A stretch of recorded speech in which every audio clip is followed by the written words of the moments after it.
Pemirsa beserta seluruh perangkatnya yang sama-sama kita hormati, Bapak Imam, Khotib, Bilal, tokoh agama, tokoh masyarakat, ketua lembaga adat, cerdik pandai, alim ulama, tua tahu, yang sama-sama kita hormati, para ibu-ibu dan adik-adik hadirin wal hadirat rahimakumullah.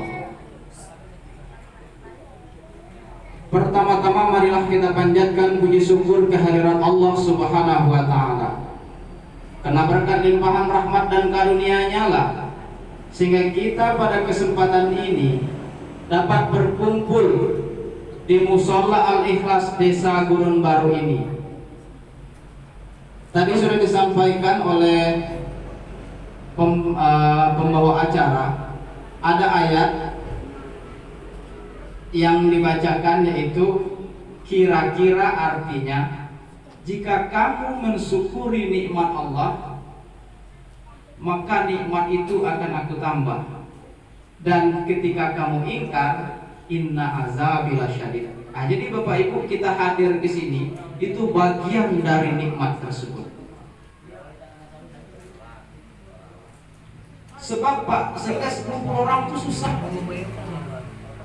Tapi ketika berbicara tentang agama, dengan rela Bapak Ibu datang ke masjid, itu rahmat namanya.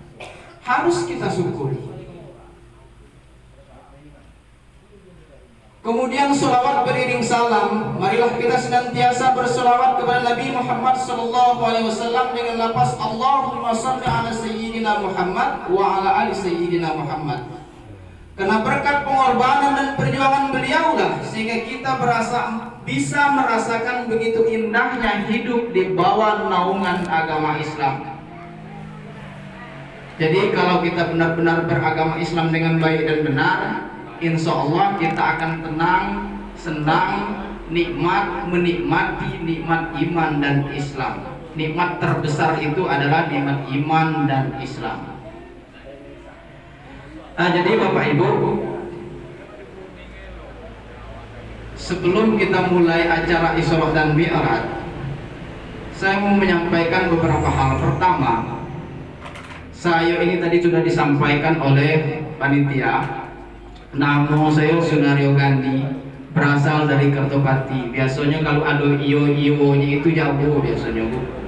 Pak, tapi saya bukan orang Jawa, saya asli Melayu. Itu. Kemudian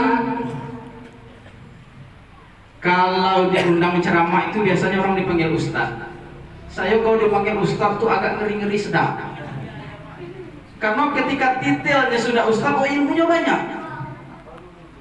Nah, saya ini entah macam mana juga panitia aku kenal kok tiba-tiba ke rumah ngajak ceramah. Saya tanya kemarin, Pak, kenal dengan saya di mana? Saya tahu lah, kata kami kalau bisa minta tolong isi ceramah. Saya bilang, saya tidak bisa Pak ceramah, cuma kalau sepatah dua patah, iyalah. Karena menghormati dia datang, iyo. Gitu. Jadi nanti seandainya pulang, Ustaz itu tahapun tak ceramah iso mohon dimaklumi Pak Ibu ya. Karena ya itu tadi dipanggil Ustaz itu yang saya ngeri-ngeri sedap.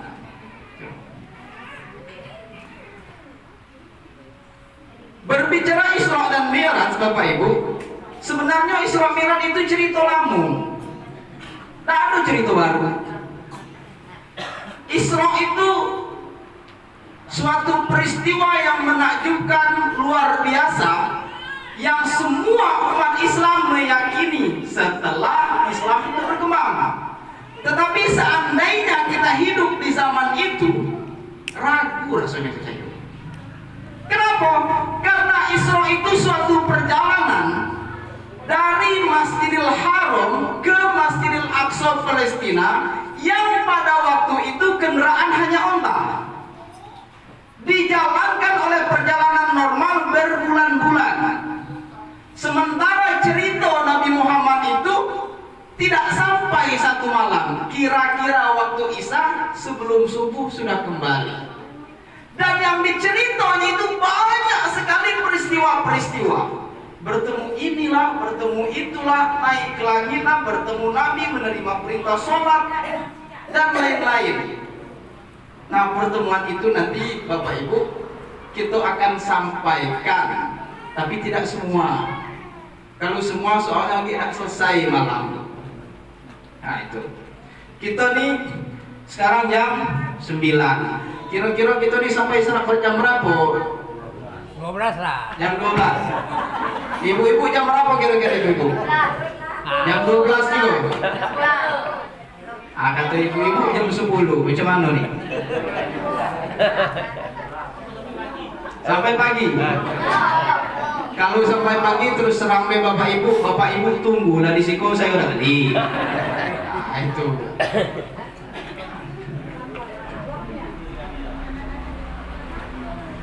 Mana ayat yang mengatakan peristiwa Isra dan Mi'raj tadi sudah dibacakan juga oleh pembawa acara. Subhanallazi asra bi 'abdihi lailan minal masjidil harami ilal masjidil aqsa allazi barakna haulahu linuriyahu min ayatina innahu was-sami'ul basir. Kira-kira maknanya Maha suci Allah yang telah menjalankan hambanya dari Masjidil Haram ke Masjidil Aqsa. Itu banyak sekali penafsiran bahwa abdun di situ adalah hamba. Artinya bahwa Nabi itu berjalan Isra itu benar-benar dengan ruh dan jasad. Kita ini kan kalau cerita dalam mimpi bisa baik. Panjang sekali mimpi. Oh, tahu-tahu baru setengah jam tidur. Nah ini dah perjalanan itu dengan jasad dan ruh. Semua perjalanan yang ditemui oleh Rasul itu menjadi tamsil atau perumpamaan untuk kita jadikan pelajaran sebagai generasi hidup umat Muhammad di akhir zaman ini. Itu.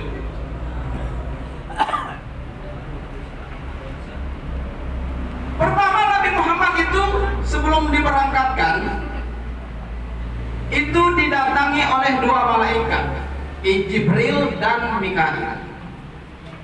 Datang dua malaikat itu, dibelah dadanya, dibelah. Kalau bahasa keren itu dioperasi. Kemudian hatinya disucikan dengan air zam-zam. Nah itu cerita lama Pak, cerita lama lah itu. Cerita Mi'raj, Isra Mi'raj macam itulah.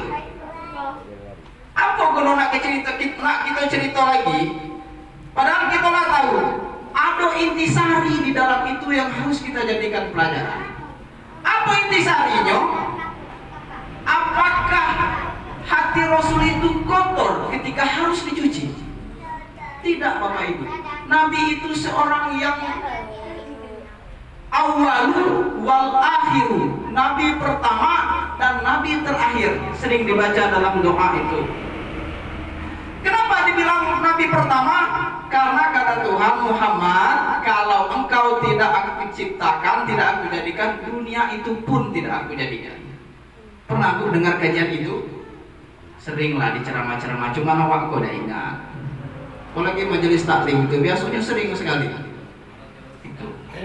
Nah, cerita-cerita lain itu dalam kitab Kasful Ghaibiyah dijelaskan malaikat itu diciptakan dari cahaya, manusia diciptakan dari tanah. Pertanyaannya, apakah mulia malaikat? Apakah mulia manusia? Secara logika lebih mulia malaikat. Ternyata tidak. Kenapa? Ternyata nur Muhammad itu, nur itu cahaya, nur Muhammad itulah yang dijadikan oleh para malaikat. Nah jadi Nabi itu bersih, suci, tidak kotor. Kenapa harus disuci hatinya?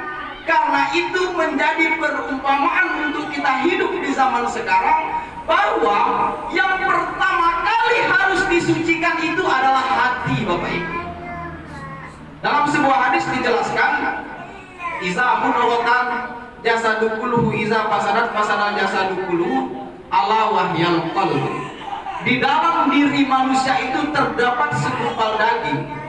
Ketika baik daging tersebut, maka baiklah orang itu, dan ketika buruk daging tersebut, maka buruklah orang tersebut. Ketahuilah daging tersebut adalah qalbu atau hati. Itu makanya hati harus disuci. Bukan hati Nabi sebenarnya yang disuci, hati kita sebenarnya yang sudah disuci. Disuci dari apa Bapak Ibu? Disuci dari berbagai macam sifat. Sifat iri, sifat dengki, sifat tamak, sifat rakus, sifat sombong, dan sifat-sifat tercela lain. Kalau mengutip dari kata Zainuddin itu, dari ceramahnya almarhum Zainuddin, iblis itu diusir dari surga gara-gara dia bersifat sombong. Nah, kita ini banyak dosa, apakah pantas masuk surga? Nah, itu pertanyaan besar. Dari mana sumbernya? Ya dari hati. Orang yang baik itu Bapak Ibu, orang yang menilai seseorang atau orang lain, yang menilai kebaikannya itu menutupi keburukan yang dimiliki orang lain. Jadi kita manusia ini tidak punya salah, ada salah. Nah, orang baik itu adalah yang menilai kesalahan orang itu ditutupi dengan kebenaran yang dimiliki orang tersebut. Itu orang yang baik. Tetapi kalau orang yang hatinya punya sifat-sifat yang kita sampai tadi, kebalikan.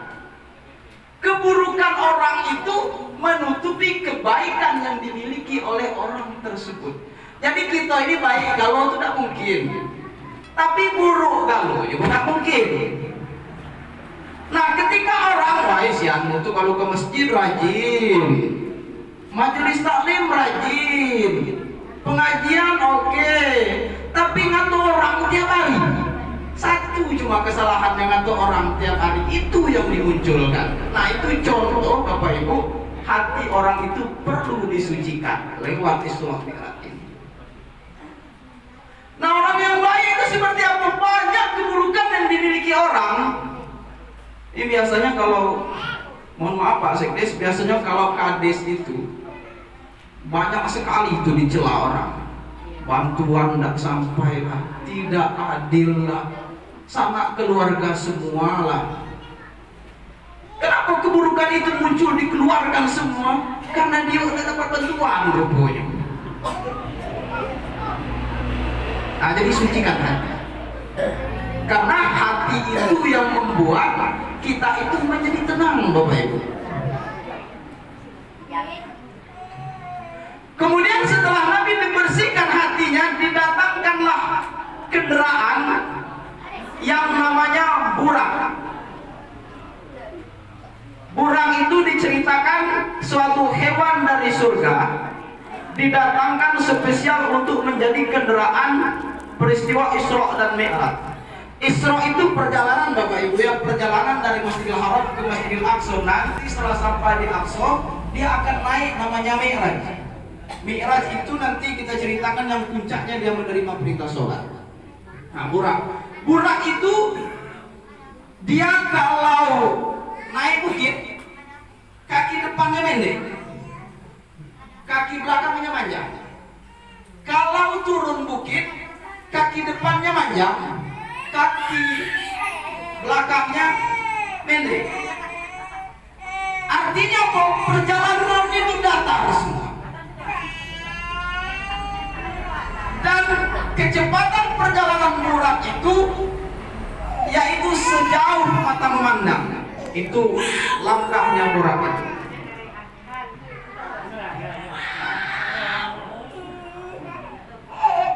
Nah, itu apa intisarinya? Apa tamsil atau perumpamaan dalam kehidupan kita sehari-hari? Perumpamaan dalam kehidupan kita sehari-hari artinya kita menjalankan hidup itu harus datar. Jangan pilih kasih, jangan pandang bulu, jangan mentang-mentang ini keluarga kita utamakan, jangan mentang-mentang ini famili kita utamakan, jangan mentang-mentang dia sudah berjasa kita utamakan, yang ini tidak punya jasa kemudiankan. Itu tamsilnya. Kenapa Bapak Ibu? Karena yang namanya hidup itu ketenangan yang akan kita cari baik di dunia maupun di akhirat. Ini kembali lagi ke hati. Sifat adil itu kalau kita terjemahkan secara umum, adil itu artinya diberi sama banyak. Tapi menurut kami tidak Bapak Ibu. Adil itu artinya menempatkan menggunakan sesuatu sesuai pada tempatnya. Kalau ibarat oleh pemerintah desa itu bantuan misalnya, bantuan itu berilah yang benar-benar berhak menerimanya. Itu yang dinamakan adil. Bukan dibagi, oh ini saya malu dengan ini keluarga saya ini bagilah sama banyak. Bukan itu. Tapi kalau dia benar-benar berhak untuk menerima, berikan. Itu yang dinamakan adil. Nah, itu perumpamaan burak yang perjalanannya datar, tidak pandang bulu. Kemudian berjalan. Setelah naik kendaraan burak yang Nabi tadi diikuti oleh jin. Itu perumpamannya yang namanya kita hidup di dunia ini tidak ada yang tidak ada gangguan. Mau jadi apapun kita pasti ada gangguan. Nah, bagaimana menyikapi hal itu? Kembali ke ayat Subhanallazi. Pertama ayat itu dimaktubkan dengan Maha Suci Allah. Artinya kita kembalikanlah sesuatu itu kepada Allah Subhanahu wa Ta'ala.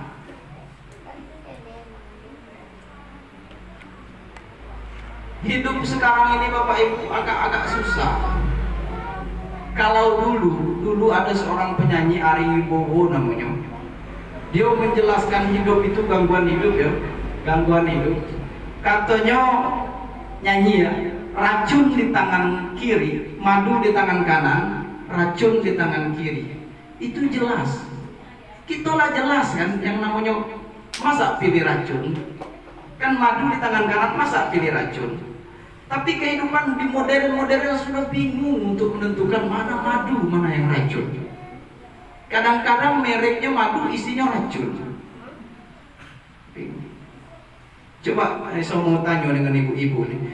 Ibu, kalau ada pilihan madu dan racun, ibu pilih mana? Pilih madu. Tapi kalau pilihannya di mana elok di madu, apa elok di racun?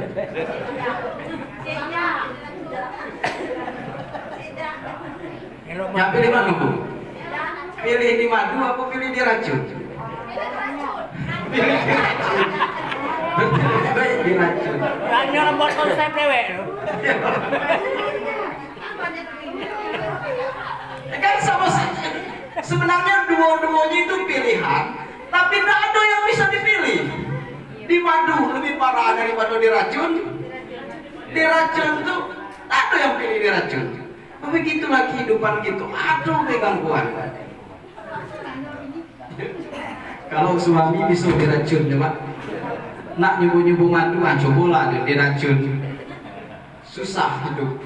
Nah, bagaimana mengatasi itu? Lewat Isra Mi'raj ini, Subhanallazi, Maha Suci Allah, kembalikan diri kita kepada Allah Subhanahu wa Ta'ala.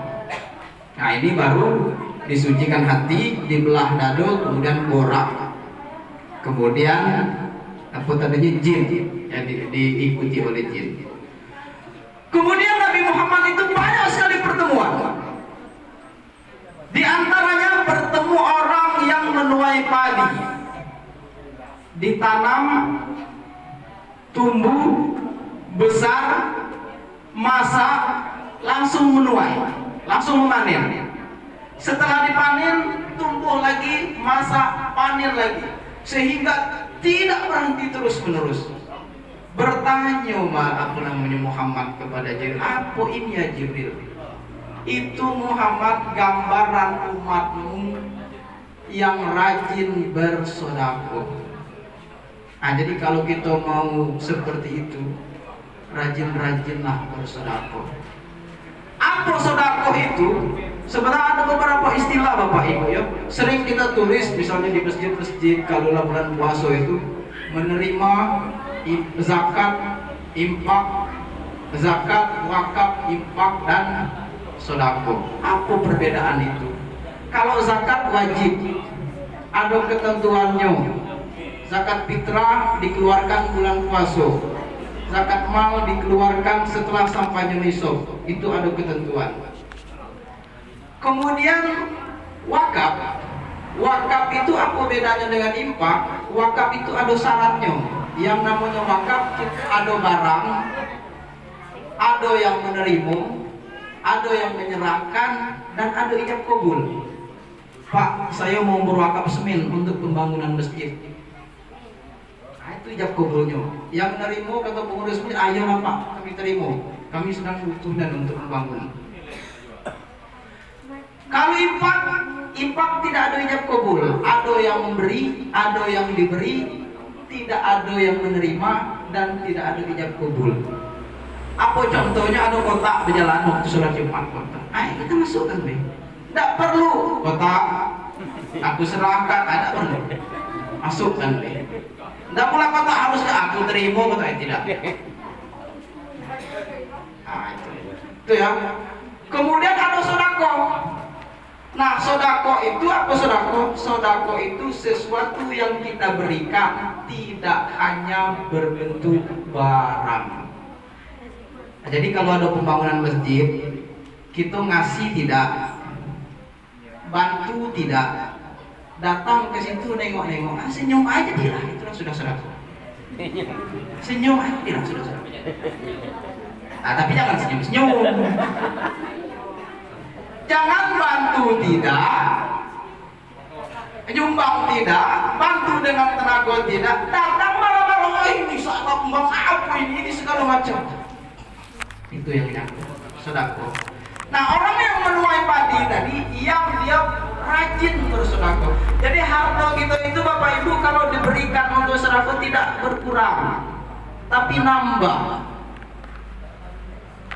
Dalam Al-Quran itu dijelaskan mi'ati sumbulah, berlipat-lipat. Nanam padi satu butir padi tumbuh sebatang.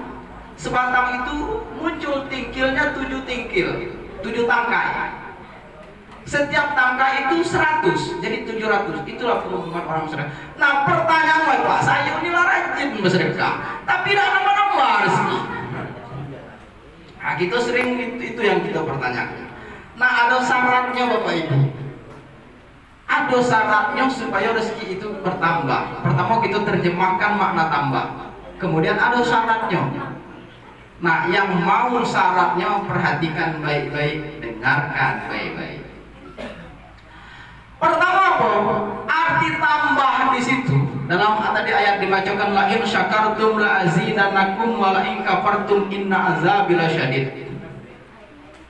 Lazim di situ, zada itu kalau dalam bahasa Arab artinya tambah.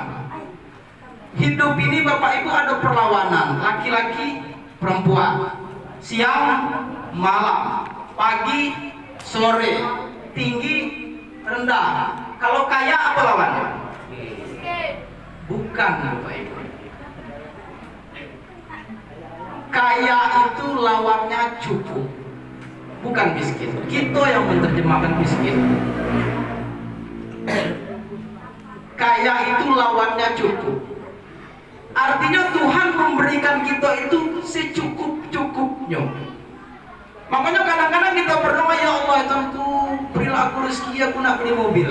Kalau kita tidak butuh mobil, Tuhan tidak akan memberikan kita mobil. Nah, syukuri itu. Kita bersedekah, jadi zada yang situ tuh artinya apa? Kita mendapatkan lebih dari cukup. Itu pengertian tambah. Jadi tambahnya itu bukan berarti kemarin gaji aku 5 juta, sekarang mau tambah jadi 6 juta. Tidak. Mau menerjemahnya seperti apa? Kawan sama-sama kerja, misalnya kan, dia gaji sama-sama 5 juta. Kita 5 juta digaji, sama-sama kerjanya, misalnya apa ya, pegawai sawit misalnya. Tapi kawan ini dapat beli motor, kita ini habis lah. Nah, artinya kok kawan tuh tambah, kita ini tidak. Apa habis? Bukan berarti oh dia gaji 5 juta, aku 6 juta, aku tambah, bukan itu maknanya. Tapi artinya apa yang diberikan oleh Tuhan itu lebih dari yang kita butuhkan. Itu paham ya arti tambah di situ. Kemudian apa syaratnya supaya tambah? Pertama, yang kita sedekahkan itu ikhlas. Apa pengertian yang aku ikhlas, Ustaz? Nah, pengertian ikhlas itu harus kita pahami dan ikhlas itu harus kita amalkan. Kita ini kadang-kadang saya ikhlas tiang, tapi di belakang orang disebut, aku nyumbang sekian, aku nyumbang sekian. Kalau sudah aku ya sudah, itu tanda ada ikhlas. Pengertian ikhlas itu maaf Bapak Ibu ya. Pengertian ikhlas itu kira-kira logikanya maaf. Seperti kita buang hajat besar, mengeluarnya minta ampun. Tapi setelah dikeluarkan ada rasa lega. Tidak pernah kita berniat untuk melihatnya, apalagi mau tahu keluarnya kemana. Nah, itulah pengertian ikhlas. Kalau kita masih nyumbang, kemarin saya nyumbang ya sudahlah, itu sebagian besar tanda ketidakikhlasan. Itu kadang-kadang yang kita tidak bisa membedakan. Nah, kalau kita sudah aku, itu sudahlah. Sebab ibadah itu Bapak Ibu ada efek yang harus kita kejar. Ada efeknya yang harus kita kejar. Kita sedekah itu kadang-kadang berpikir tak dosa pahala. Biasanya kalau pengajian, saya punya pengajian di Sungai Rotan. Ibu-ibu itu kadang-kadang, Pak Ustaz, ini apalah amalan yang paling baik, apalah amalan yang paling besar pahalanya. Boleh tak kayak gini? Apalah hukumnya kayak gini? Sah tak gini? Itu narik nafas 2-3 kali nak jawab.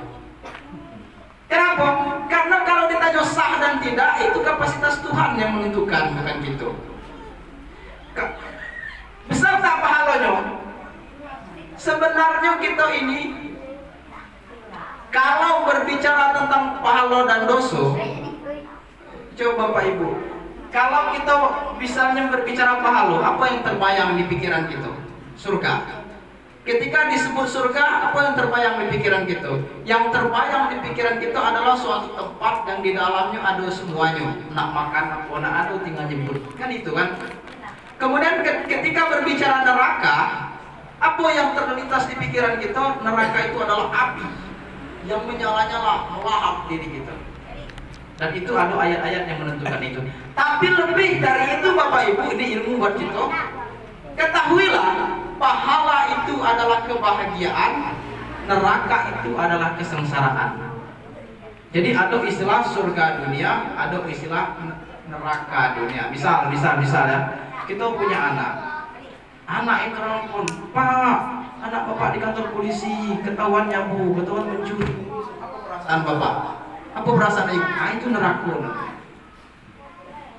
Tapi ketika kita punya anak ikut MTQ juara satu, wah lega, itu surga.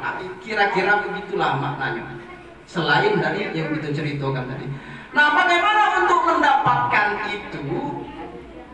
Untuk mendapatkan surga neraka itu, nah itu ibadah itu harus ada efek tujuannya itu. Bukan sekedar bersedekah, hanya bersedekah mengeluarkan, tapi harus mampu memberikan efek dalam kehidupan. Itu sedekah. Jadi kalau kita mau yang harta itu bertambah lewat sedekah, pertama maknakan tambah itu bukan ganti satu menjadi 2. Kemudian yang kedua, ikhlaskan. Pengertian ikhlas itu tadi. Kemudian Nabi itu bertemu lagi dengan orang yang kukunya panjang, menggaruk-garuk badannya sendiri, keluar darah tanpa henti. Bertanya Muhammad kepada Jibril, apa ini ya Jibril? Jibril menjawab, itulah Muhammad perumpamaan orang yang suka riba. Riba itu apa ya? Bukan mengunjing. Riba itu artinya kesalahan orang tahu kalau dia. Kesalahan kita tidak tahu. Kalau istilahnya tuh gajah di pelupuk mata tidak nampak, semut di lautan jelas sekali. Itu sifat yang harus kita bersihkan. Nah, jadi itu menggaruk-garuk. Nah, itu Bapak Ibu, bagaimana trik kita untuk menghindari sifat itu? Ada sebuah cerita. Ada seseorang, dia bilang, Pak, kata seorang anak, saya tidak mau lagi sholat ke masjid. Kenapa? karena di masjid itu imamnya tidak jelas, orang ribut, ini segala macam, banyak sekali kesalahan. Kata bapak, ayo nak oke katanya. Tapi ada syarat yang harus engkau lalui. Apa syaratnya pak? Nanti ketika orang sedang sholat, engkau bawa air di dalam gelas itu isi penuh, bawa keliling selama orang sholat, dan syaratnya air itu tidak boleh tumpah. Kalau itu setelah sholat, engkau boleh untuk tidak sholat di masjid lagi. Oke, kata anaknya, ikulah setelah orang sholat keliling. Nah, bayangkan bapak ibu, bagaimana kira-kira kita berjalan bawa gelas penuh, tapi jangan tumpah. Macam mana kira-kira melangkah hati-hati, mata ke gelas tulai itu kan kira-kira terus. Setelah orang selesai sholat dia bilang, Pak sudah selesai. Ada tumpah airnya nak? Tidak. Nah, berarti boleh kau tidak sholat lagi. Nah, bapaknya bertanya, nah aku nak nanya nak, ada orang ribut di masjid, oh entah nian Pak tak tahu saya. Kenapa tak tahu? Karena saya sibuk nengok air di gelas tulah supaya jangan tumpah. Nah, iya memang iya kan. Sebab kalau sempat ke belakang atau tumpah air. Kemudian ditanya lagi, siapa yang ribut di masjid? Oh tanya Pak, saya sibuk melihat air di dalam gelas tulah. Banyak pertanyaan-pertanyaan, jawab anak itu, saya sibuk melihat air di dalam gelas supaya jangan tumpah. Alhasil airnya tidak tumpah. Itulah keutamaan hidup. Kalau kita sibuk mengurus diri kita dewe, tanpa menghiraukan kiri kanan kesalahan orang lain, insya Allah tidak tumpah bapak ibu airnya. Tidak sempat kita ngoreksi kesalahan orang lain. Kenapa? Karena kesalahan yang kita miliki itu banyak. Nah itu. Kira-kira paham ibu? Paham ada. Baso gitu. Jadi intinya kok jangan mengoreksi orang lain. Koreksilah diri sendiri supaya tujuan kita tercapai dengan maksimal. Maksimal itu maksudnya tercapai dengan baik. Nah itu ditemui oleh Nabi. Kemudian ada lagi Nabi itu bertemu dengan orang yang memotong lidahnya sendiri. Keluar dipotong, keluar dipotong. Nanya Muhammad kepada Jibril, Jibril apa ini Jibril? Kata Jibril, Muhammad, itulah perumpamaan umatmu yang suka menggunjing. Tahu menggunjing? Apa ya kalau bahasa keren itu ngerumpi. Kalau bahasa dusun kami ngumpat. Nah itu. Dia berdua beradik dengan riba tadi.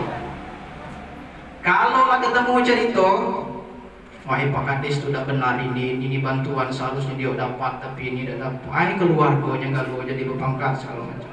Habis cerita Pak Kades. Kaki cerita pula ibu, wah ibu majelis taklim itu tidak beres ini segala macam. Habis cerita. Kaki cerita lagi orang kaya untuk beli ini segala macam. Habis cerita.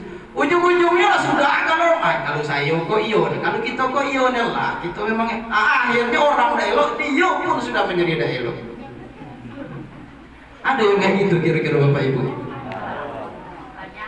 Kalau ada kan sudah Isra Mi'raj, kok sudah? Nah itu.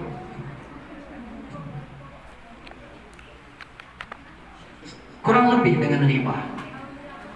Kesalahan orang jelas, tapi kita tidak sadar diri. Kemudian apalagi yang ditemui oleh Muhammad banyak sekali. Ada lagi dia menemukan tempat yang harum. Lewat harum, diberitahu oleh Jibril, Muhammad turun, sholat 2 rakaat.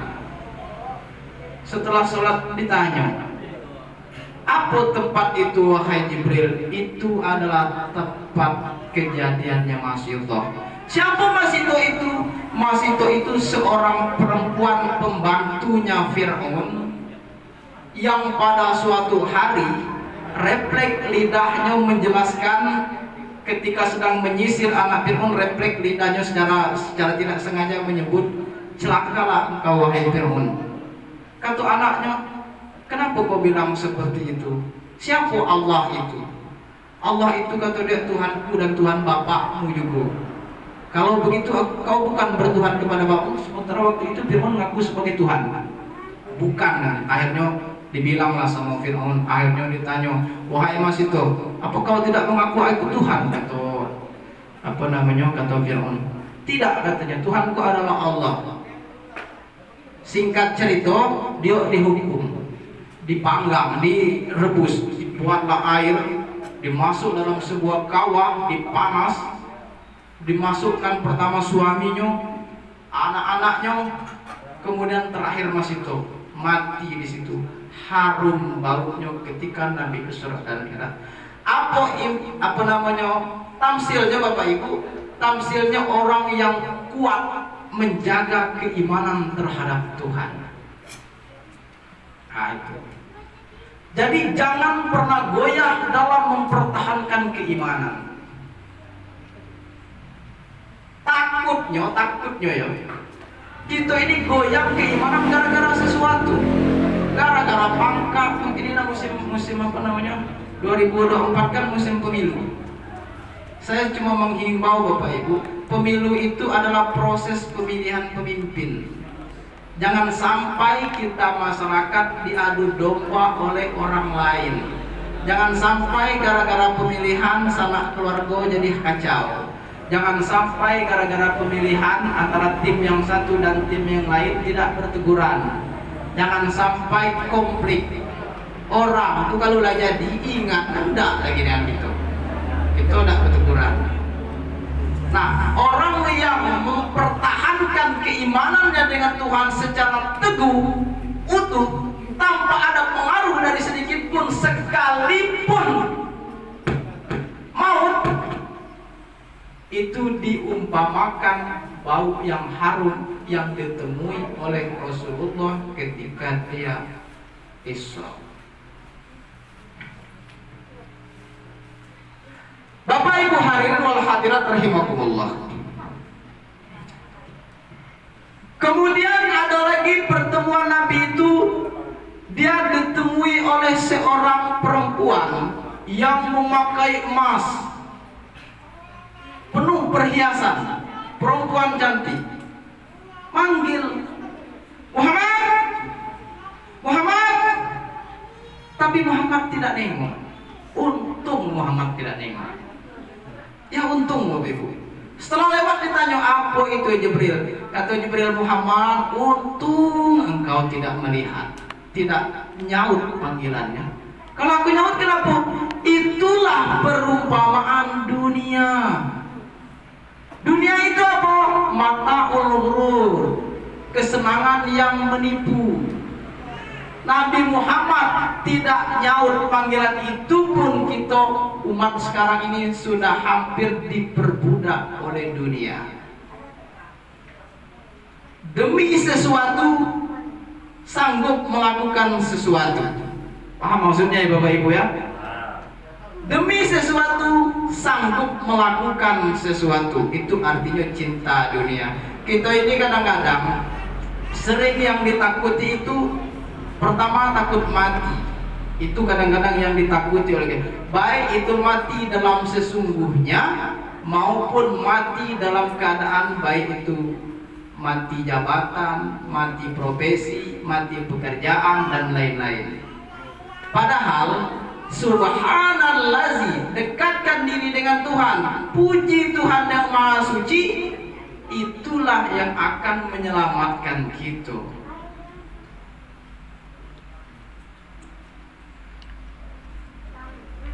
Kenapa demikian? Ya memang seperti itu. Ajal dan rezeki itu tidak akan pernah tertukar. Habis ajal, datang ajal, habis rezeki. Rezeki habis, ajal datang. Ya begitu Pak, dalam sebuah hadis itu dijelaskan, datang orang itu diciptakan dalam perut ibunya kurang lebih 40 hari dalam bentuk setetes air. Kemudian 40 hari segumpal darah. Kemudian 40 hari segumpal daging. Kemudian datanglah malaikat diperintahkan untuk meniupkan ruh. Kemudian diperintahkan untuk menulis 4 kalimat: ajal, rezeki, pertemuan baik, dan nasibnya. Ajal rezeki tidak akan pernah tertukar. Nah, tapi kembali lagi ke yang tadi, merasa cukupkah kita atas apa yang telah diberikan oleh Tuhan, atau kita merasa kurang? Kalau kita selalu merasa kurang dan kurang dan kurang, artinya kita belum mampu mensyukuri apa yang telah diberikan oleh Tuhan kepada kita. Sebab Tuhan itu memberikan kepada kita bukan yang kita inginkan, tapi yang kita butuhkan.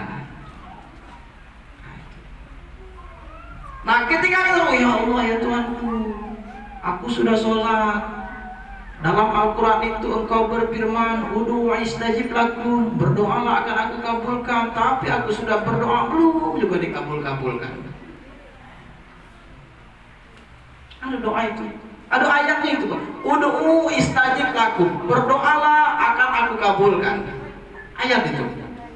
Tapi pertanyaannya, kita sudah berdoa belum juga dikabul-kabulkan. Itu banyak versi. Pertama, kadang-kadang Tuhan mengabulkan sesuatu itu dengan menunda. Berdoa waktu masih kecil, sekarang baru dikabulkan. Kadang-kadang kata Tuhan, "Engkau dah elok saya kasih itu. Kalau aku kasih ini dan itu sesuai yang permintaan, engkau menjadi sombong, engkau menjadi angkuh." Sebab penyakit yang paling parah itu adalah sombong. Tadi saya sampaikan, iblis itu diusir dari surga gara-gara sombong. Kenapa dia sombong? Ada ceritanya. Ceritanya apa? Dulu ketika diciptakan Nabi Adam, diperintahlah semua makhluk pada waktu itu, malaikat, jin sujud. Jin tidak mau, iblis tidak mau sujud. Kata iblis, "Kenapa aku sujud? Aku dicipta dari api, sementara Adam dicipta dari tanah. Lebih mulia aku daripada Adam." Akhirnya apa? Diponislah iblis itu kafir, diusir dari surga, disentempel, di SK-kan, dilantik kalau istilah sekarang, kafir iblis itu. Nah, sudah titik. Katanya kata iblis, "Wahai Tuhanku, bolehkah aku meminta sesuatu? Aku terima predikat kafir itu, aku terima, cuman boleh tak aku meminta sesuatu?" "Boleh," kata Tuhan. "Apa permintaannya Bapak Ibu?" "Izinkan aku untuk mencari pengikut sebanyak-banyaknya dari anak cucu Adam itu." Jadi memang diizinkan Bapak Ibu. Kita ini diizinkan oleh Tuhan, iblis itu untuk menggoda kita dari berbagai penjuru. Kata Tuhan, "Silakan iblis, kau goda anak cucu Adam itu nanti dengan segala penjuru." Kalau kita cantik, digoda dengan kecantikan. Kalau kita kaya, digoda dengan kekayaan. Kalau kita punya pangkat jabatan, digoda dengan punya pangkat jabatan. Jadi orang kaya yang pelit, bakhil, segala macam itu godaan. Jadi pejabat, jadilah pejabat yang tidak adil, ini segala macam, itu godaan iblis. Jadi orang alim, orang berilmu, orang alim pun masih bisa digoda. Orang alim digoda dari rumah. Mentang-mentang bisa ngaji, mentang-mentang bisa ceramah, pula paling hebat, itu godaan iblis. Diizinkan Bapak Ibu. Jadi jangan heran, memang diizinkan. Tapi kata Tuhan, "Aku akan membentengi umat keturunan anak cucu Adam itu dengan apa? Dengan taubat." Tuhan membuka taubat selebar-lebarnya sampai kapan? Sampai napas di tenggorokan atau ruh di tenggorokan dan matahari terbit dari barat. Jadi kalau lagi sakit, anak bertobat masih bisa lagi. Cuman kalau ada lagi, nampaklah sampai situ ada bisa lagi taubat. Karena itu kita diberikan keistimewaan. Iblis tadi silakan menggoda, tapi Tuhan memberikan dispensasi dengan pintu taubat yang seluas-luasnya. Maka dari awal kita sampaikan, tidak ada manusia itu yang tidak berdosa, tidak ada manusia itu yang tidak bersalah. Tapi orang yang baik adalah yang memandang orang itu menutupi kesalahan dengan kebaikan yang dimiliki. Orang yang kurang baik itu adalah orang yang menutupi kebaikan atas kesalahan yang dimiliki oleh orang.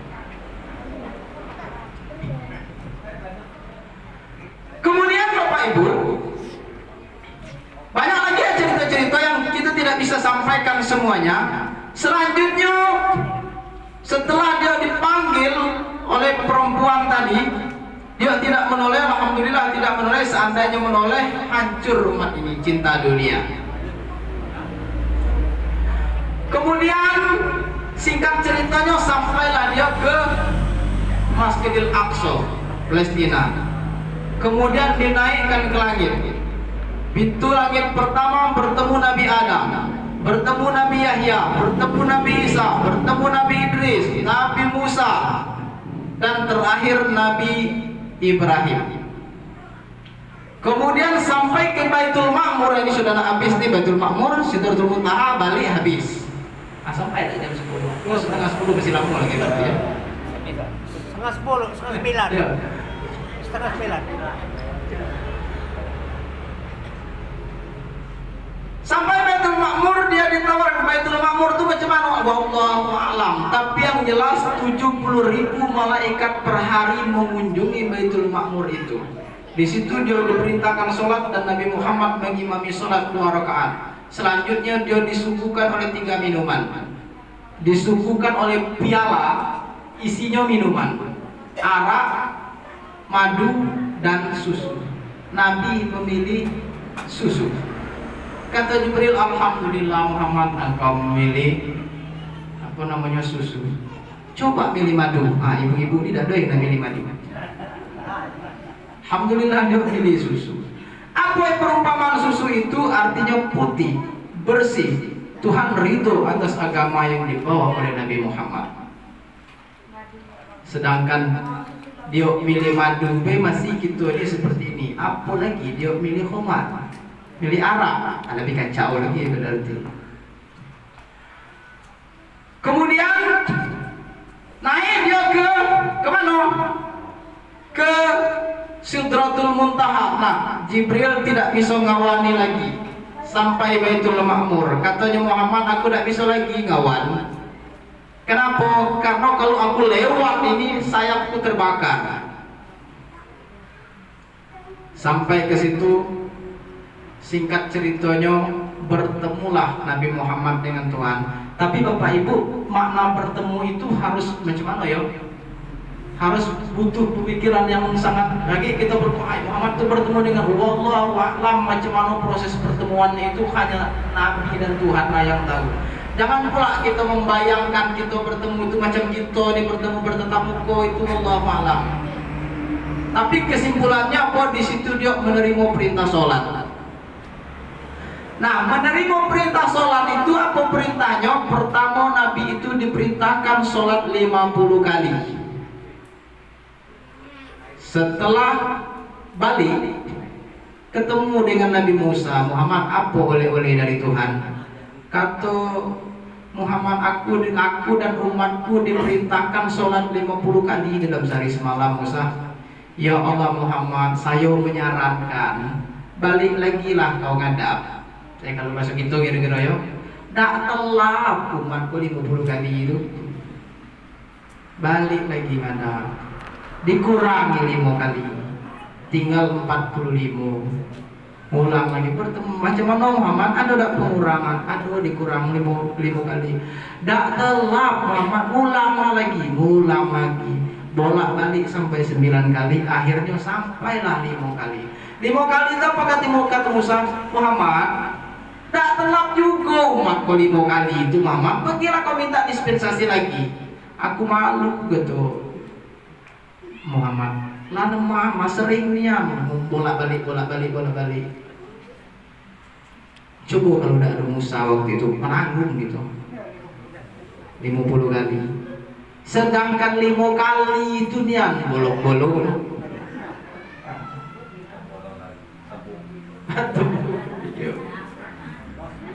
Ada yang sholat itu setahun sekali, hanya lebaran. 2 kali lah, lebaran haji dan lebaran Masuk Idul Fitri. Ada yang seminggu sekali cuma Jumat. Jadi lewat Isra Mi'raj malam-malam ini mudah-mudahan kita bisa mengisi itu. Nah, bagaimana trik dan teori supaya kita bisa mengisi sholat itu nanti kita paparkan Bapak Ibu. Semoga ini menjadi oleh-oleh. Nah, akhirnya baliklah dengan perintah sholat itu. Setelah balik, bercerita Nabi Muhammad yang perjalanan tidak sampai 1 malam tadi berceritalah. Datanglah Abu Lahab, abu-abu, rombongan abu-abu. Setelah nengok cerita ini yang pengen Muhammad itu runtuh ya, yang rombongan abu-abu, Abu Lahab, Abu Jahal, Abu Sufyan, pokoknya abu-abu. Tapi tidak Abu Daud dan Abu Hanifah tidak. Katanya dengar cerita itu, kata Abu Jahal, kata Abu Lahab, Muhammad itu keponakannya, kata dia enakan. Nah, kira-kira masuk itu. Apa yang niat kau berjalan yang sekian banyak? Iyo pamanku. Kaki lah. Aku ngumpul orang, kaki kau bercerita dengan orang banyak. Dikumpullah orang di sebuah bukit. Ceritalah Nabi Muhammad. Setelah cerita, kan ceritanya tidak masuk akal. Berjalan banyak pertemuan, tapi dalam waktu yang sesingkat-singkat. Apa kata Abu Jahal? Sudah Muhammad, kau lagi lo. Nah, orang pada waktu itu yang imannya teguh maka lebih mantap. Yang ragu-ragu malah jadi murtad. Kemudian apa kata Abu Bakar? Diceritakan orang, aku kata Abu Bakar, kalau Muhammad yang cerita jauh lebih dari itu saya percaya. Itu kata Abu Bakar. Kemudian yang murtad. Pokoknya dengan cerita itu berbagai macam fenomena. Ada yang ragu-ragu. Yang ragu-ragu itu setelah dengar pertemuan, Muhammad kau tidak pernah, kata dia, bohong. Muhammad ini tidak pernah dusta. Tapi cerita itu tidak masuk akal niat. Nah, sambil menghayal sambil balik. Di tengah jalan bertemu langsung ekor burung. Ini ceritanya Bapak Ibu ya. Setelah dapat seekor burung balik, minta sama istrinya, sebelum dia cerita, minta sama istrinya, sambil berpikir ragu tadi, masak burung itu, dia pergilah mandi, naruh handuk, mandi. Setelah mandi di sungai, nyelup di sungai itu, kemudian timbul di tempat orang lain. Dia laki-laki timbul di tempat orang lain sudah berubah menjadi perempuan. Dalam kitab Kifayatul Mukhtar diceritakan, timbul di negeri orang berubah menjadi perempuan. Bingung, pakai baju tidak. Akhirnya dibantulah orang, karena dia seorang perempuan yang cantik, maka dilamar orang menikah 2 tahun punya anak. Setelah punya anak dia suatu berpikir, aku ini dulu laki-laki, aku nih dulu punya anak, punya istri, mandi di sungai, nyelam, muncul di tempat orang lain. Mandi lagi Bapak Ibu. Setelah nyelam, tahu nyelam ya, timbul di tempat yang tadi, anduknya masih ada, sabunnya masih ada, 2 tahun. Balik, sampai di rumah istrinya masih menggoreng burung yang dibawanya tadi. Baru dia sadar, ya Allah ya Tuhanku, kata dia dalam hati, kalau Engkau berkehendak, jangankan perjalanan Isra dan Mi'raj, ini dia berdasarkan pengalamannya, lebih dari itu aku percaya atas apa yang diceritakan oleh Muhammad. Setelah makan, diajaknya istrinya ke rumah Muhammad, menyatakan keimanan yang paling kuat dan mendukung apa yang disampaikan oleh Nabi Muhammad. Jadi banyak sekali peristiwa-peristiwa, sehingga oleh-oleh terbesarnya itu adalah perintah sholat. Nah, Bapak Ibu, kita tidak lama lagi nih, saya nak nyampaikan tentang sholat. Jadi kalau cerita-cerita sholat itulah tahu kan lo, ada sholat 5 kali sehari semalam, zuhur, asar, maghrib, isya dan subuh. Cuman kita ngajinya, anggaplah ngaji ini ngajinya balik ke pangkal. Saya nak nanya dulu dengan bapak atau ibu. Rukun Islam kita berapa bapak ibu? 5, bagus. Yang terakhir apa? Haji, betul. Rukun Islam yang wajib sekali apa? Rukun Islam yang wajib sekali. Sholat. Ada jawaban lain? Zakat. Ada jawaban lain? Puasa. Ada jawaban luar lain betul. Rukun Islam yang wajib sekali itu haji, Bapak Ibu. Kok haji? Iya haji. Kenapa haji? Karena wajibnya sekali. Paham ya? Wajibnya sekali. Kalau dikerja 2 kali, sunat yang kedua. Wajib sekali. Itu sebabnya haji itu urutannya kelima. Jadi kita ngajinya balik ke bawah. Kemudian berikutnya puasa. Kenapa puasa? Wajibnya setahun sekali.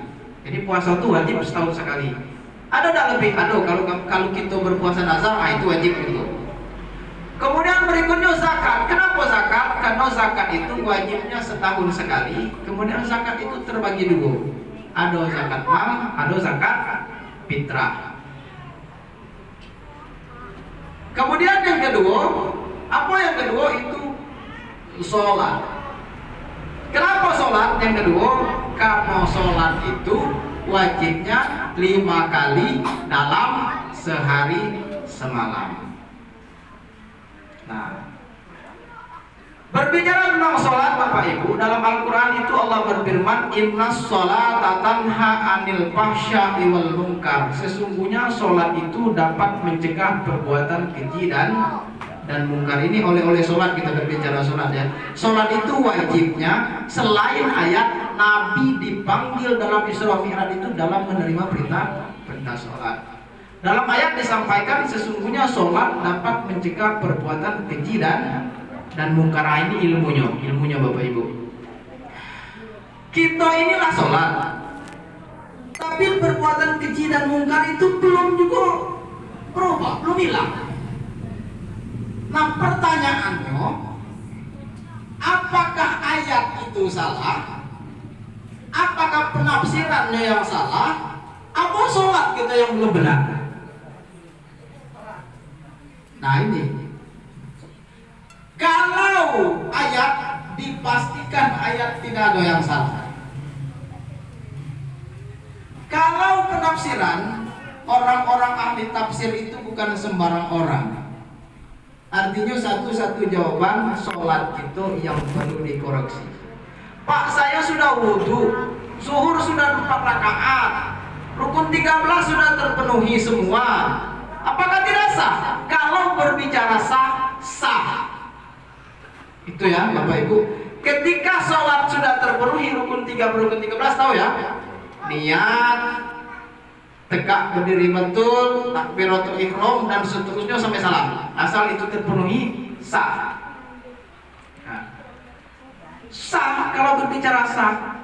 Tapi mempunyai efekkah sholat kita itu? Ini yang jadi pertanyaan. Karena apa?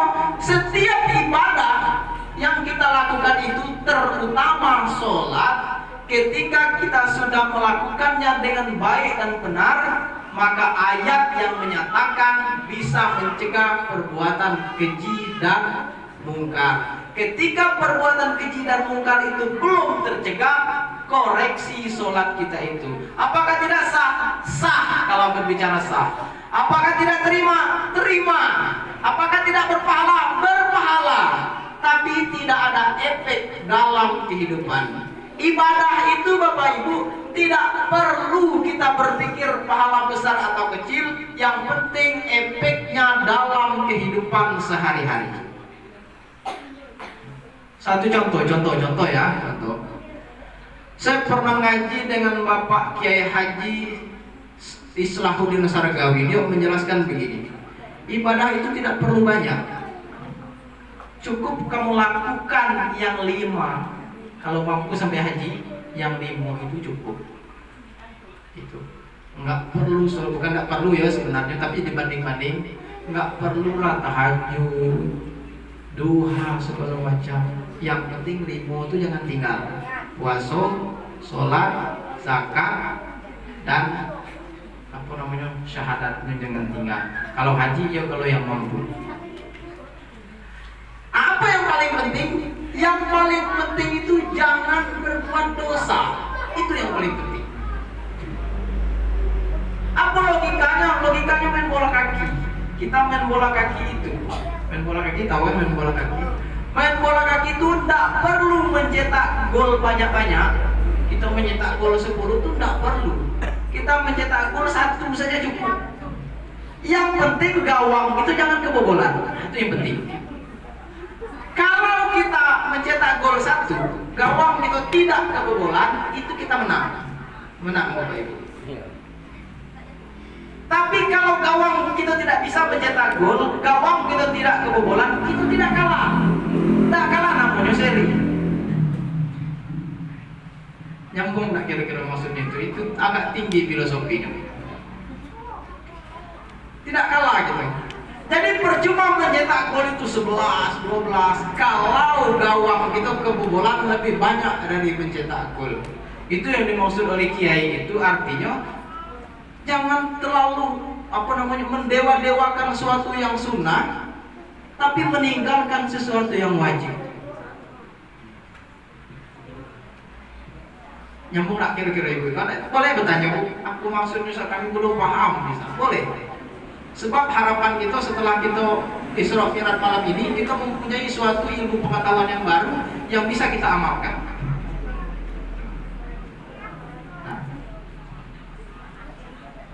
Jadi jangan berbuat dosa. Nah, bagaimana cara jangan berbuat dosa? Itu yang susah. Mempertahankan gawang itu yang susah. Tidak berbuat dosa itu yang susah. Sementara kita ini kata dalam hari-hari itu berbuat dosa itu yang susah. Kalau ada orang lain, apalah berbuat dosa tapi berbuat pahala lah banyak-banyak. Itu kajiannya lain. Kenapa lain? Mungkin iya, tapi nanti hitungannya di akhirat. Di akhirat itu Bapak Ibu, ketika kata Nabi dalam sebuah hadis disampaikan, wahai para sahabat, engkau tahu tak orang yang bangkrut itu seperti apa? Kata para sahabat, orang yang bangkrut itu adalah orang yang rugi. Yang ini jawab ini jawab. Kata Nabi, tidak. Orang yang bangkrut itu adalah orang yang pahalanya banyak, tapi di akhirat sholatnya, puasanya, zakatnya, yang ini datang, ya Allah ya Tuhanku, nanti aku minta keadilan. Dia pernah menghina waktu dunia, kasih pahala gitu ke dia. Yang ini ya Allah tuh dia pernah mencuri, aku kasih pahala gitu ke dia, sehingga habis. Kemudian dosa orang balik, yaitu orang yang rugi. Nah itu nanti di akhirat. Kita tidak berbicara itu, tapi kita berbicara efeknya di dunia. Kita ini butuh kebahagiaan itu tidak cuma di akhirat, dunia dan akhirat. Surga itu kata kiai yang saya tempat ngaji itu, surga itu katanya bukan tempat, tapi perasaan, senang hati gitu, itulah surga namanya. Punya anak yang baik, suami yang baik, tidak neko-neko, istri yang taat, itu surga namanya. Tapi punya suami kemana-mana, malam, tidak balik-balik, beras nyari dewe, ya Allah, itu neraka namanya, kesengsaraan. Nah jadi ibadah itu harus ada efeknya. Sholat itu harus berefek. Quran yang menyatakan dapat mencegah perbuatan keji dan mungkar. Sedekah dapat menambah harta, dapat menambah lebih, membuat kita lebih dari cukup kalau kita bersedekah. Nah, ketika kita sudah bersedekah, sudah sholat, tapi tidak mempunyai efek, nah itu yang harus kita bangun. Artinya tidak cukup cuma hanya ritual. Kita ini kan hanya ritual, Allahu Akbar, Bismillahirrahmanirrahim, Alhamdulillahirrahmanirrahim, dan seterusnya. Assalamualaikum warahmatullahi wabarakatuh. Selesai sholat. Ya sudah, lepas dari dosa, betul. Tapi efeknya belum dapat. Ibarat di orang bekarang ikan itu Pak, Kita sama-sama najur, tahu najur. Orang dapat besar-besar, kita tidak dapat apa-apa. Kalau orang bertanya dari mana? Dari najur. Tapi apa yang kita dapat? Tidak dapat apa-apa. Sah dan najur, ya sah. Nah ini efek dari yang kita lakukan itu yang harus kita dapatkan. Bagaimana caranya? Nah caranya tadi yang saya ceritakan, fokus. Seperti anak yang bawa gelas, yang matonya hanya tertuju. Saya tanya ibu-ibu, ibu-ibu ada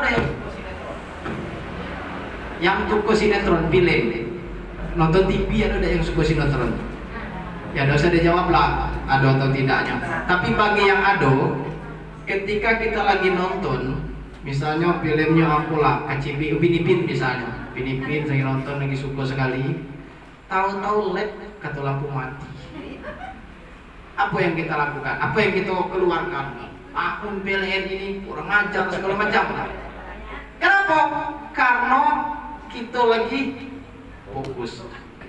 Atau ada orang kita lagi busuk nonton, dengar nyanyi misalnya, ada orang ribut di sebelah kita sehingga terganggu. Wah, marahnya kita minta ampun. Itu fokus. Nah kembali lagi ke film tadi. Kalau kita fokus dari awal sampai habis itu, kalau dia lewat tidak bisa bertanya tuh. Lewat film itu habis tidak bisa bertanya. Kalau ngaji bisa bertanya apa tadi bisa. Tapi kalau sinetron di televisi itu tidak bisa. Lah lewat lah sudah lah. Karena kita fokus, tanya lah dari awal cerita sampai habis. Tahu gitu. Nah itu fokus. Nah ibadah itu supaya ada efeknya fokus. Dalam sebuah hadis dijelaskan, i'mal li dunyaka ka'annaka ta'isu abadan wa'mal li akhiratika ka'annaka tamutu wadan. Bekerjalah seakan-akan engkau hidup selamanya, beramallah seakan-akan engkau mati besok. Apa makna dan tafsir ayat itu? Hadis itu tafsirnya adalah ketika kita lagi sholat itu khusyuklah, kira-kira kita ini matinya besok. Ketika kita lagi bekerja, bekerjalah sungguh-sungguh supaya kita nih seakan-akan kita nih hidup selama-lamanya, kumpullah harta sebanyak-banyaknya. Tapi ketika kita lagi sholat, lupakan harta tadi, seakan-akan kita nih matinya besok. Itu bukan dibagi-bagi, tapi harus fokus.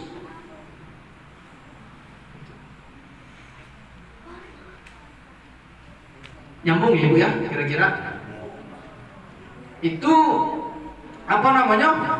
Makna daripada sesuatu yang kita lakukan ibadah itu supaya membuahkan hasil. Bukan berbicara terima dan tidak terima, bukan berbicara sah dan tidak sah, bukan berbicara batal atau tidak batalnya. Kalau berbicara sah dan tidak sah itu kan wewenangnya Tuhan. Orang baik menurut kita belum, menurut Tuhan belum tentu. Orang buruk menurut kita, menurut Tuhan belum tentu. Dalam surah Al-Hajj ayat 17 itu dijelaskan nasib manusia itu, orang Yahudi, orang kafir, orang musyrik itu pada hari kiamat Tuhan yang menentukan.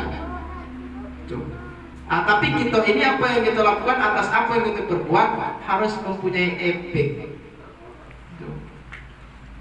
Sebab apa Bapak Ibu? Tujuan kita hidup itu adalah bahagia.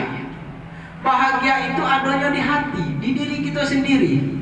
Orang-orang misalnya menurut kita dia kaya, punya mobil, punya rumah yang bertingkat, tapi hatinya belum tentu senang. Kenapa? Karena tiap hari kredit datang misalnya, susah berpikir. Tapi yang ini tadi dari kebun ke kebun, tapi tidurnya nyenyak, utang tak punya, aman. Itulah kebahagiaan. Bagaimana cara menciptakan itu?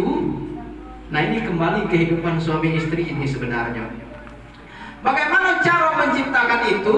Pertama, takwa, ibadah yang tadi kita ceritakan itu. Takwa itu konsepnya adalah apa namanya, ibadah ya, semua ibadah lah yang intinya mendekatkan diri kepada Tuhan. Tapi ketahuilah Bapak Ibu sekalian, bahagia itu adanya di hati. Jangan dinilai dari wah nengok saya duduk di situ ustaz, wah dia sudah bisa ceramah. Belum tentu hati saya Islam. Belum tentu. Kita yang hidupnya tiap hari ke kebun, motong, ke sawit, kerja, Tapi setelah kerja tenang, tidur santai, beban dah ada, utang dah punya, kredit dah bakalan datang. Itu kesenangan itu. Punya anak baik, punya suami elok, punya istri taat. Nah itu ketenangan, senang. Kenapa kayak gini? Ya begitulah kehidupan dan efek yang harus kita ciptakan. Jadi kembali ke sholat. Sholat itu baru yang kedua ya, begitu belum ke syahadatnya. Sholat harus mempunyai efek supaya bisa mencegah perbuatan keji dan mungkar. Caranya bagaimana? Fokus. Lupakan yang lain ketika kita lagi melaksanakan sholat. Kemudian, kenapa rukun Islam itu yang pertama syahadat? Nah, pertanyaannya kalau haji ada waktunya Pak, musim haji. Kalau puasa ada waktunya bulan Ramadan. Kalau zakat ada waktunya setelah sampai nisab kalau zakat mal. Di bulan puasa kalau zakat fitrah. Sholat ada waktunya zuhur, asar, maghrib, isya dan subuh. Sementara syahadat itu kapan? Tak bisa kita jawab. Kapan syahadat? Setelah masuk Islam. Apa kita nih? Kapan kita masuk Islam? Muncul pertanyaan sehingga tidak bisa dijawab. Apa jawabannya? Syahadat itu adalah implementasi pengakuan kita terhadap Tuhan bahwa Allah itu Tuhan, ditasbihkan dengan lidah, diikutkan dengan hati yang sedalam-dalamnya bahwa tiada Tuhan yang disembah selain Allah dan Nabi Muhammad adalah utusan Allah. Sebenarnya Bapak Ibu, kalau syahadat itu telah membumi di dalam sanubari, kita tidak nak lagi ninggal sholat itu Bapak Ibu. Karena kuncinya itu di situ. Coba misalnya kita ada anak buah, anggaplah kita di toki, anak buah kita tuh Pak, saya nak ikut bapak, apapun perintah bapak saya taat. Pengakuan dia. Setelah dia mengaku itu, dia melaksanakan apa yang diperintahkan kita dikerjakan. Sekalipun perintah itu tidak masuk dalam schedule misalnya, dilaksanakan. Itu sebuah pengakuan. Tapi kalau dia mengaku Pak, saya mau mengabdi kepada Bapak, kata kita iya. Tapi disuruh ke sini, dia ke sana, disuruh bawa ini, dia bawa ini. Disuruh kerja, dia tidur, disuruh duduk, dia keluar. Apakah iyo? Kalau mengutip dari kata Zainuddin itu gampang kita mengakui Tuhan itu Allah dan Nabi Muhammad itu adalah utusan. Tapi masalahnya apa iyo Tuhan itu mengakui? Apa iya Muhammad itu mengakui kita ini hambanya? Apakah kita ini cukup sekedar bersolawat? Kalau kajian-kajian mereka banyak-banyaklah bersolawat, iya betul. Betul Bapak Ibu. Cuman ketahuilah, solawat yang namanya cinta Nabi. Cinta Nabi itu benar-benar cinta, bukan sekedar di mulut. Cinta itu, ya bagaimana kita cinta? Cinta itu artinya terbayang, terkenang, makan ingat, tidur pun ingat, bahkan termimpi, itu namanya. Nah itu yang bisa kita lihat. Kalau berbicara kita Allahumma sholli ala sayyidina Muhammad, berpahala Bapak Ibu. Kalau ditanya pahalanya. Sebab apa? Sholawat itu ibaratnya begini. Di air misalnya penuh. Nabi Muhammad itu sapaannya sudah penuh. Banyak kita bersolawat, seperti kita menuang air yang penuh ini tuang. Tumpah ada kira, tumpah. Semakin banyak kita tuang, sebanyak itu juga yang tumpah. Namun yang ini tetap. Nah, yang tumpah itu yang didapat oleh itu kalau kita itu berselawat sebanyak mungkin. Tapi itu berbicara pahalanya. Tapi berbicara cinta nabinya itu belum bisa dinamakan itu ketika belum masuk dalam sanubari itu. Itulah yang dimaksud dengan kalimat syahadat. Pak, jadi kalimat syahadat kami selama ini tidak benar. Benar kalau sudah benar. Tapi lagi-lagi efeknya belum menyentuh. Kita sekedar hanya di mulut, di hati kita belum. Sebab ketika kita sudah mengakui pengakuan kita itu Allah itu Tuhan kita, artinya kan kita harus tunduk. Tidak ada kita harus kemana-mana. Tidak ada harus neko-neko. Kenapa? Karena kita sudah mengakui dengan sungguh-sungguh. Tapi kalau mengakui diperintahnya tidak kita laksanakan, larangannya kita kerjakan, apakah itu yang dinamakan pengakuan?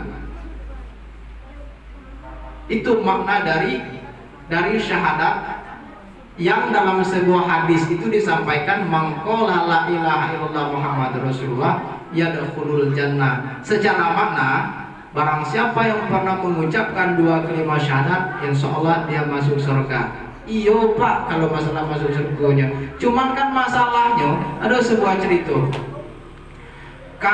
Ketika Nabi itu dibangkit dari kubur, dipakailah pakaian kebesaran. Setelah dipakai pakaian kebesaran, dibawa ke surga. Setelah sampai di surga, dia kayak orang tidak tenang. Kata malaikat Ridwan, Muhammad, apa ada yang kurang fasilitas surga ini? Tidak, kata dia. Cukup. Kenapa kau seperti orang gelisah? Aku mau nengok umatku, gitu dia di dalam neraka. Tanyalah ke malaikat Malik. Tidak ada lagi umat Muhammad itu dalam neraka lah, sudah kalau lah masuk surga lah, sudah dibersih kalau. Jadi kita ini besok dibersih. Kata Muhammad tak masih ada. Akhirnya pergilah dia meriksa, cari kayak orang mengacau gulai dalam kuali, korek. Akhirnya ketemulah orang yang pernah mengucapkan dua kalimat syahadat sekali sewaktu mau nikah. Nah, kalau begitu Pak, kami cukup mengucap dua kalimat syahadat. Iya, kalau Nabi itu ingat. Kalau sempat ingat lagi, lewat. Tapi na'udzubillah ya Bapak Ibu ya, mustahil lah hanya mau nikah. Adalah juga sholat setidak-tidaknya setahun sekali. Nah, terlepas perjalanan Isra dan Mi'raj itu mempunyai apapun cerita yang dipandang orang, tapi intinya apa yang ditemui oleh Nabi dalam perjalanan itu mempunyai tamsil atau perumpamaan yang harus kita jabarkan dalam kehidupan. Mulai dari pensucian hati yang tadi telah kita sampaikan. Jadi sucikan hati itu ya kalau hati kita lah suci, tenang insya Allah. Perbaiki hubungan antar kita sesama, hindari sifat riba, hindari yang motong lidah tadi ngatur orang, berbuatlah adil, kemudian pelihara sholat dan khusyuklah dalam ibadah. Supaya apa? Supaya efek dari apa yang kita perbuat itu bisa mengenai atau kita dapatkan baik di dunia maupun di akhirat. Jadi Bapak Ibu, mungkin sekilas tentang Isra Mi'raj, kalau ceritanya cerita lama itulah. Tapi harapan kami apa yang kami sampaikan itu bisa menjadi daya pikir kita untuk dalam melaksanakan sesuatu, terutama sholat. Kalau selama ini kita cuma tegak duduk baik, tak punya efek, mudah-mudahan setelah Isra Mi'raj ini kita bisa berpikir, nah pula saya ini sholat tiap hari, tiap malam, subuh, tahajud, duha, tarawih, witir, segala macam, tapi kehidupan kok tidak berubah. Dalam batin kok tidak ada keterangan sedikit pun. Nah artinya fokuslah, khusyuklah. Atau kalau ada mungkin yang belum begitu benar, ngajilah, belajarlah, ikut dalam majelis taklim, datang ke rumah guru, dekati ulama, periksa apa yang kita lakukan selama ini, mungkin ada kelirunya. Karena apa? Karena menuntut ilmu itu tidak ada batasnya. Kita ini merasa benar, kalau sudah merasa benar itu bagus. Merasa benar itu yang tidak bagus. Baik itu bagus, merasa baik itu yang tidak bagus. Itu yang mengandung ada sifat unsur sombong di dalamnya. Dan sifat sombong itu sangat berbahaya, dapat mengusir kita dari dari surga, seperti yang dilakukan oleh iblis laknatullah. Mungkin itu Bapak Ibu ya. Sekarang sudah jam 10 tepat permintaan ibu-ibu tadi. Saya ini sebenarnya naklah berlama-lama tuh Bapak Ibu. Cuman bahan tuh udah ada lagi. Apa lagi nak disampaikan? Jadi bukan berarti wah Ustaz sebentar, naklah lama-lama tuh tahanlah. Kalau ibu masih tahan, yang nak disampaikan itu apa lagi? Cerita Isra Mi'raj itulah tahunya. Padahal masih banyak, tapi itulah tahunya. Ilmu yang lain, saya kok udah pula macam Ustaz Somad kalau ditanya tahu kalau itulah adonya. Itu pun ngutip pula banyak ngutip dari apa namanya dari Zainuddin dan segala macam. Cuman apapun itu Bapak Ibu, mudah-mudahan apa yang saya sampaikan itu menjadi ilmu. Terutama tentang apa tadi? Tentang fokus dalam beribadah. Bersihkan hati terutama itu. Karena kebahagiaan yang hakiki itu adanya di dalam hati itu. Dan itu yang kita cari baik di dunia maupun di akhirat. Kalau kita bahagia di dunia, insya Allah bahagia di akhirat. Kalau kita sengsara di dunia, takutnya sengsara juga di akhirat. Takutnya kan. Cuman mudah-mudahan kalaupun sengsara juga di dunia kok, di akhirat jangan lagi sengsara. Cuman takutnya. Itu. Mungkin itu Bapak Ibu yang dapat saya sampaikan. Mudah-mudahan ada manfaatnya. Mohon maaf atas segala kesalahan dan kekurangan. Akhirul kalam, wallahul muwaffiq ila aqwamit thoriq. Wassalamualaikum warahmatullahi wabarakatuh.